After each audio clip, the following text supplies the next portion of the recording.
19세기 말 서양인의 눈에 비친 조선은 과연 어떤 모습이었을까요?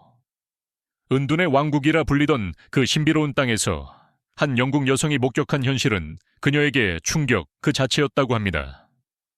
오늘 우리는 낯선 이의 시선으로 본 우리가 미처 알지 못했던 조선의 날 것 그대로의 모습과 그 시대를 관통했던 아픔을 생생하게 경험해 보려 합니다. 이 이야기는 단순한 과거의 기록을 넘어 현재 우리의 정체성을 이해하는 중요한 열쇠가 되어줄 것입니다. 과연 그녀는 무엇을 보았을까요? 그리고 우리는 그녀의 기록을 통해 어떤 질문을 던져야 할까요? 그 주인공은 바로 세계적인 여행가 이사벨라 버드 비숍입니다. 19세기 후반 그녀는 히말라야와 로키 산맥을 넘나들었고 중동과 동아시아의 구석구석을 탐험하며 인류학적 기록들을 남긴 그야말로 시대를 앞서간 탐험가였죠. 당시 서양인들에게 조선은 지도 위에 희미하게만 그려져 있던 거의 알려지지 않은 미지의 베일에 쌓인 나라였습니다.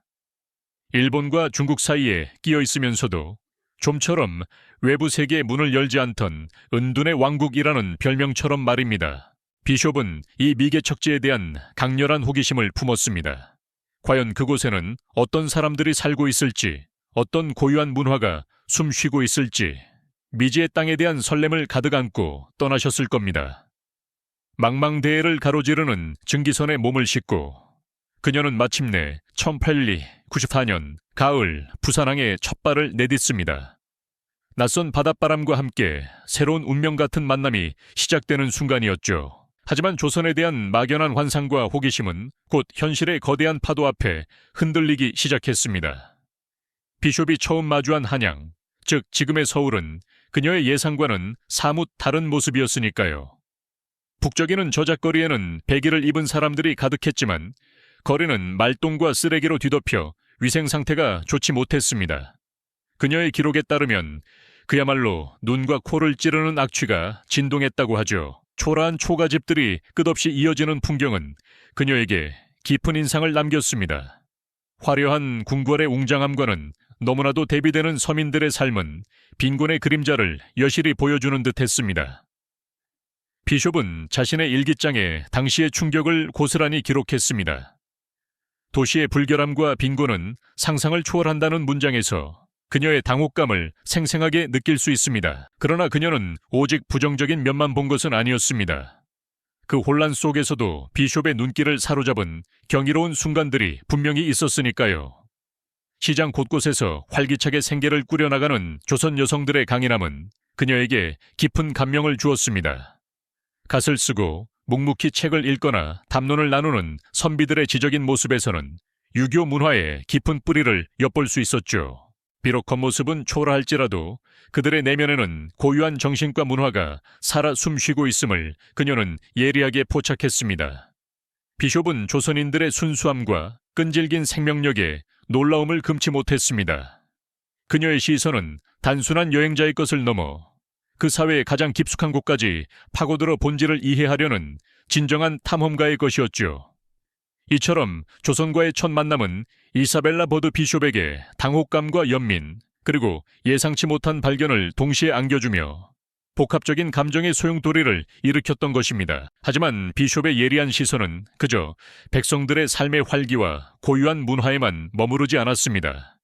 그녀는 이 아름답고도 혼란스러운 나라의 깊숙한 곳에서 거대한 경랑이 휘몰아치고 있음을 직감하게 되죠. 그녀가 조선 땅을 밟았던 19세기 말은 이른바 은둔의 왕국이라 불리던 조선이 더 이상 숨어 있을 수 없는 격동의 시기였습니다. 나라 안팎으로 거대한 소용돌이가 휘몰아치며 조선의 운명을 뿌리째 흔들고 있었던 것이죠. 비숍은 조선에 머무는 동안 동아시아의 패권을 놓고 청나라와 일본이 맞붙는 거대한 전쟁의 전운을 생생하게 목격합니다. 바로 청일전쟁이었죠. 그녀의 눈에 비친 조선은 거대한 두 세력의 각축장이 되어버린 연약한 나라였습니다. 힘없는 백성들은 전쟁의 포화 속에서 보금자리를 잃고 피난길에 오르며 절망적인 삶을 이어갔습니다. 비숍은 이 비극적인 현실을 고스란히 기록하며 외세의 잔혹한 그림자가 조선을 얼마나 깊이 덮고 있는지를 깊이 깨달았을 겁니다.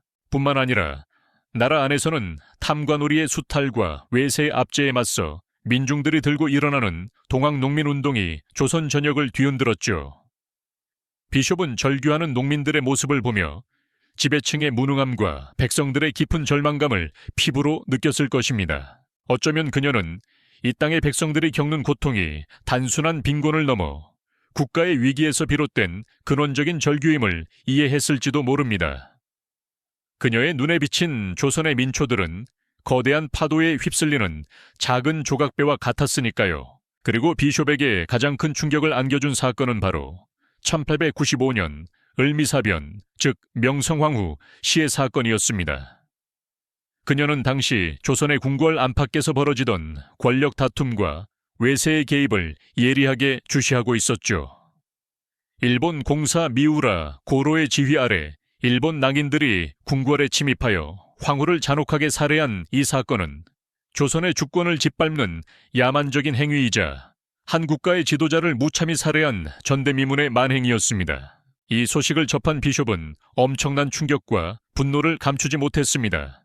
그녀의 기록에는 이 사건이 조선의 미래에 드리울 어두운 그림자에 대한 깊은 우려와 비탄이 절절하게 묻어납니다.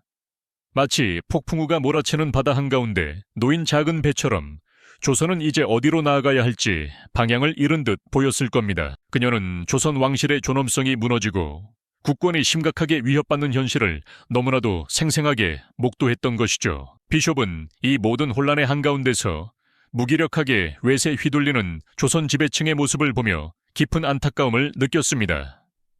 고종 황제는 러시아 공사관으로 피신하는 아관 파천을 감행할 정도로 불안정한 정세가 이어졌죠. 백성들은 자신들을 보호해줄 국가의 힘이 약해지는 것을 온몸으로 느끼며 깊은 절망감에 빠져들었습니다. 그들의 삶은 그야말로 바람 앞의 등불처럼 위태로웠습니다. 비숍은 이러한 위험천만한 상황 속에서도 오직 진실을 기록하겠다는 일념 하나로 조선 각지를 누비며 현장의 모습을 생생하게 담아냈습니다. 그녀의 발걸음은 때로는 위험한 지역까지 이어졌고 그녀의 펜끝은 조선의 비극적인 민낯을 가감없이 그려냈죠. 그녀는 단순한 구경꾼이 아니었습니다. 격동하는 조선의 심장부로 뛰어들어 역사의 증인이 되고자 했던 진정한 탐험가이자 기록자였습니다. 그녀의 눈에 비친 조선은 아름다움과 활기 뒤에 숨겨진 깊은 상처와 고뇌를 안고 있는 나라였던 것입니다. 그녀의 눈에 비친 조선은 아름다움과 활기 뒤에 숨겨진 깊은 상처와 고뇌를 안고 있는 나라였던 것입니다. 하지만 비숍은 그 속에서도 미약하나마 변화의 조짐과 희망의 씨앗을 발견하려 애썼죠. 그녀가 조선을 떠나기 전 혹은 그 이후에도 조선의 미래를 향한 그녀의 시선은 한없이 복합적인 감정들로 가득 차 있었습니다. 새로운 문명이 물밀듯이 들어오던 그때 조선의 풍경은 조금씩 달라지고 있었죠. 서울의 거리에는 서양식 건물들이 하나둘씩 들어서기 시작했고 삐걱거리는 전차와 밤을 밝히는 전등은 낯선 풍경을 연출하며 사람들의 호기심을 자극했습니다.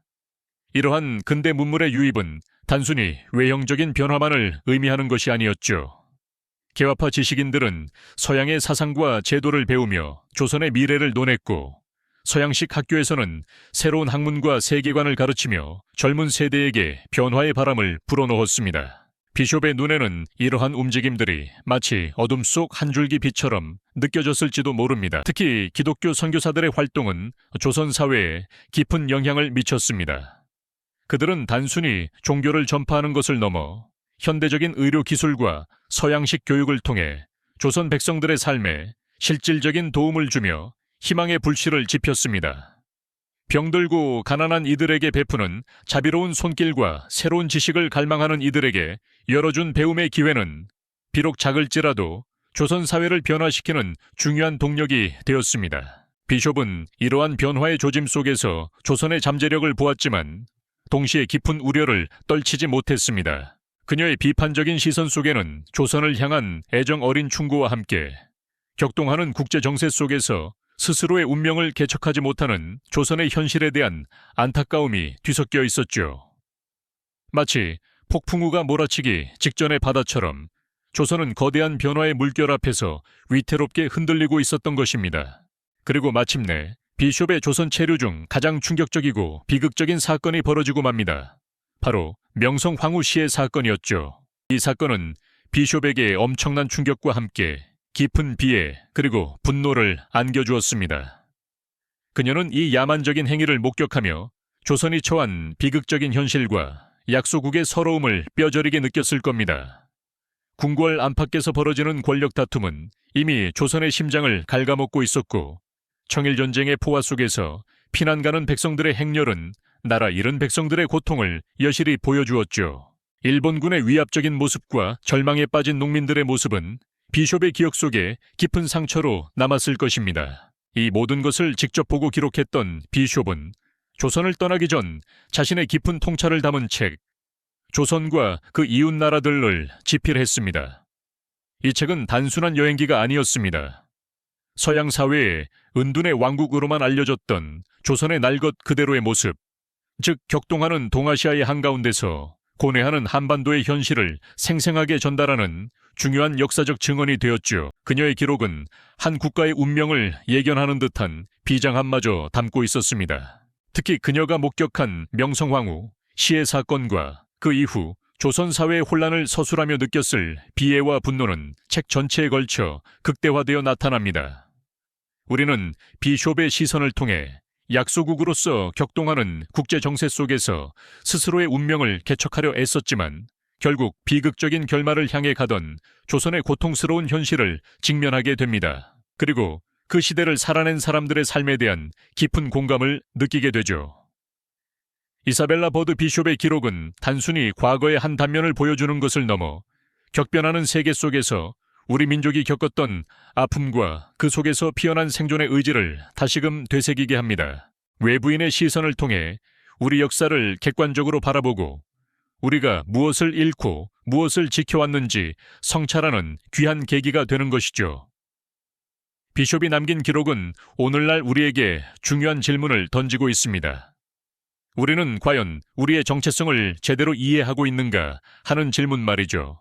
과거를 통해 현재를 이해하고 미래를 준비하는 지혜를 얻을 수 있음을 암시하며 그녀의 이야기는 깊은 여운을 남깁니다. 그녀가 기록한 조선은 비록 아픔의 시대였지만 그 아픔 속에서도 꿋꿋이 자신의 길을 찾아 나아가려 했던 우리 민족의 모습을 생생하게 보여주고 있습니다. 우리는 그녀의 발자취를 따라가며 역사의 거울 앞에서 우리 자신을 다시 한번 마주하게 되는 것이죠. 이 영상이 도움이 되셨다면 좋아요와 구독 부탁드립니다. 여러분의 응원이 제게 큰 힘이 됩니다. 다음 영상에서도 더 유용한 정보를 공유하겠습니다. 감사합니다.